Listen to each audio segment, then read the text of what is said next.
Berdebat dengan ahlul ilmi nanti seperti kata Imam Syafi'i saya menang. Tapi berdebat dengan orang yang tidak berilmu nanti saya kalah. Jadi pertanyaan Imam Ahmad sederhana. Sebutkan satu huruf saja dari Al-Quran, hadis, dan perkataan sahabat yang menafikan Allah itu di atas. Allah hanya turun ke langit pertama, bukan turun ke bumi, apalagi masuk ke dalam hati seorang mukmin seperti dalam hadis palsu. Nah, bagaimana di atas Anda tahu? Ya enggak. Juga dia turun, saya enggak tahu bagaimananya. Ini akibat daripada tak ikut ahli sunnah, walaupun atas nama ahli sunnah.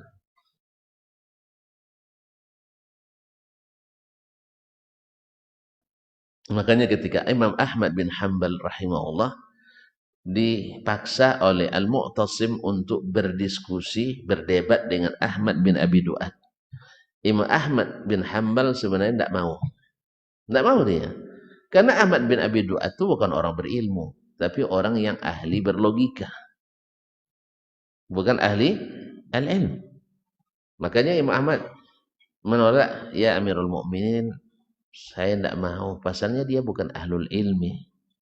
Berdebat dengan ahlul ilmi nanti seperti kata Imam Syafi'i saya menang. Tapi berdebat dengan orang yang tidak berilmu nanti saya kalah. Apalagi banyak pendukungnya. Iya. Sebab yang akan dihadapi itu ketua Mahkamah Agung. Paham tuan-tuan? Kalau suruh saya debat sekarang dengan ketua Mahkamah Agung, gimana kira-kira? Yang hadir semuanya hakim-hakim Mahkamah Tinggi seluruh daerah. Antum tidak tahu ya, Imam Ahmad itu difatwakan oleh para qadhi, 70 qadhi memfatwakan halal darah Imam Ahmad. Apa sebab? Ketua Mahkamah Agungnya liberal. Paham no? Ketua Mahkamah Agungnya Mu'tazilah, Ahmad bin Abi Du'ad.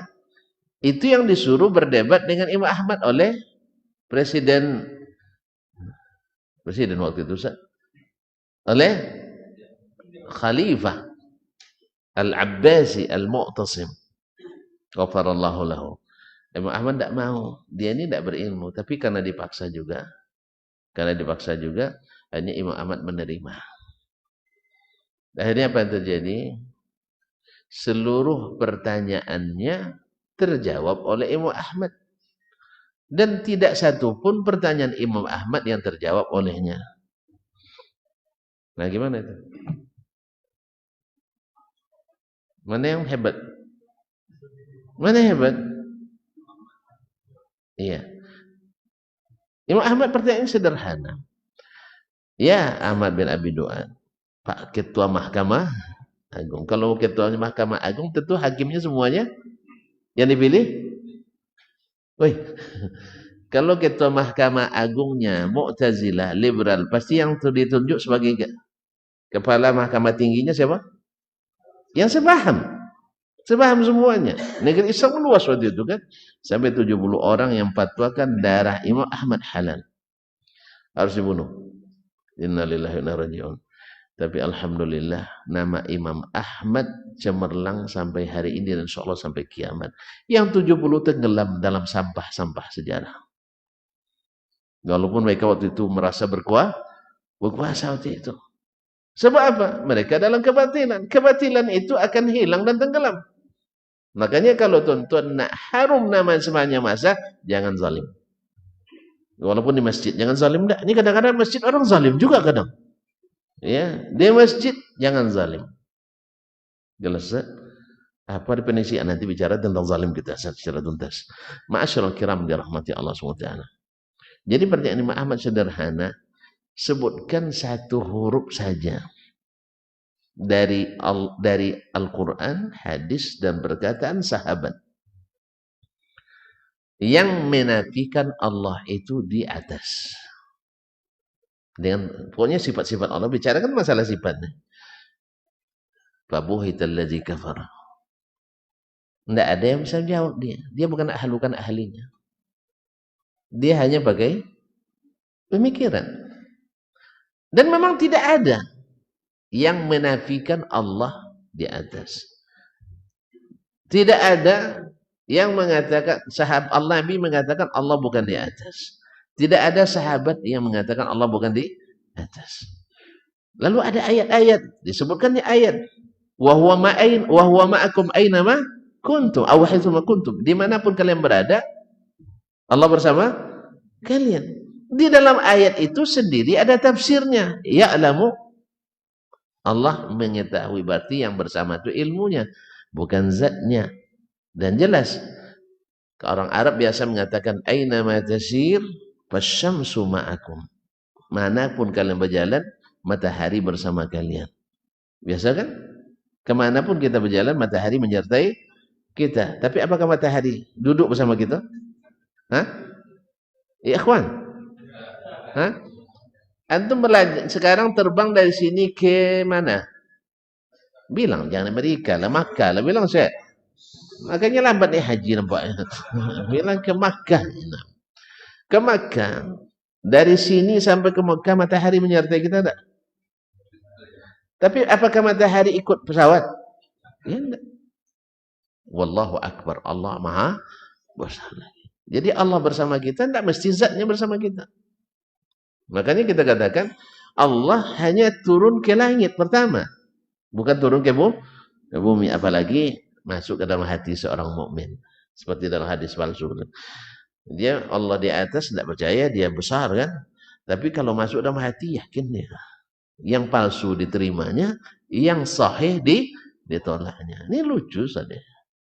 Ya, yang sahih ditolaknya, yang palsu diterimanya. Karena memang keyakinan palsu, tentu suka pula yang palsu. Jelas tak? Nah, jadi kalau biasa di air keruh dikasih air jernih, tidak biasa saya ini katanya. Nah, ma'asyiral kiram dirahmati Allah. Jelas ya? Jadi yakini turun tapi tidak diketahui bagaimananya. Kenapa tidak tahu? Tidak ada beritanya. Kalau ada yang menolak, bukan karena ada berita yang menolak, tetapi karena syubhat yang menolak. Dan pasti ada analogi yang tidak benar. Al-qiyas ma'al-farik. Itu kiasnya kepada makhluk. Sebab seluruhnya alasannya, kalau Allah turun berarti aras kosong. Kenapa antum pikirkan aras kosong? Antum juga tidak percaya Allah di atas aras. Iya tak? Kalau yang menolak Allah turun, tidak yakin Allah di aras. Makanya nanti Ishaq bin Rahawiyah akan menjawab itu. Ya, para tentaranya nanti panglima-panglima yang bersama Amir ini nanya, ya, bagaimana turunnya? Sekarang kata Imam Ishaq Rahawiyah, dia paham cara berpikir orang itu. Dia kan tidak yakin Allah di atas. Sekarang asbidu annahu ala fauq. Sekarang nanti tolong yakini dulu Allah di atas atau bukan. Kalau Allah di atas saya sebutkan bagaimana turunnya. Jelas?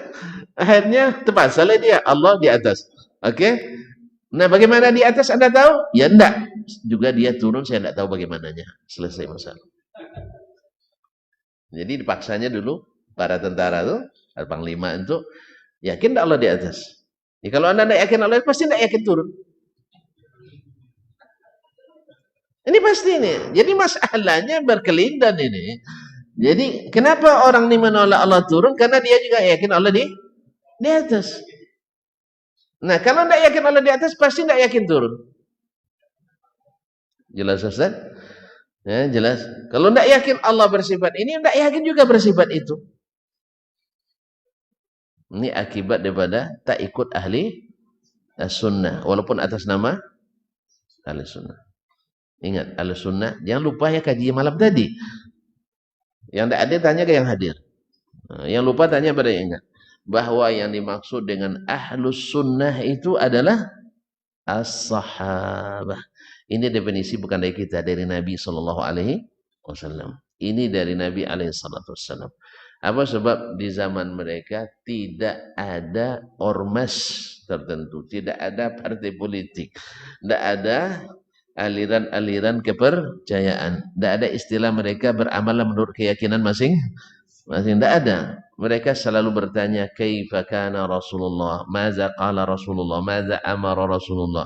Lalu setelah itu mereka tidak dapat ilmunya, seperti pesan Nabi berijtihad sampai ada dalil yang membatalkan Ijtihadnya bila ada dalil batal ijtihadnya mereka sami'na wa ata'na, bukan melawan bersetinggi mempertahankan yang salah itu. Ini manhaj mereka.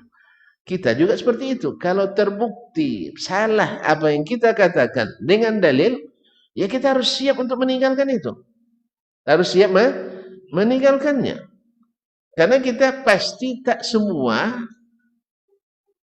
secara personal, pasti tak semua yang kita lakukan atau yakini benar. Betul kan? Kita berusaha untuk mencapai yang benar. Tapi karena kedangkalan ilmu kita, kekurangan ilmu kita, kealpaan kita, kelupaan kita, bisa saja kita menyatakan sesuatu tersalah. Nah, besok ketika diingatkan, baru kita tahu, oh iya benar. Jelas tuh?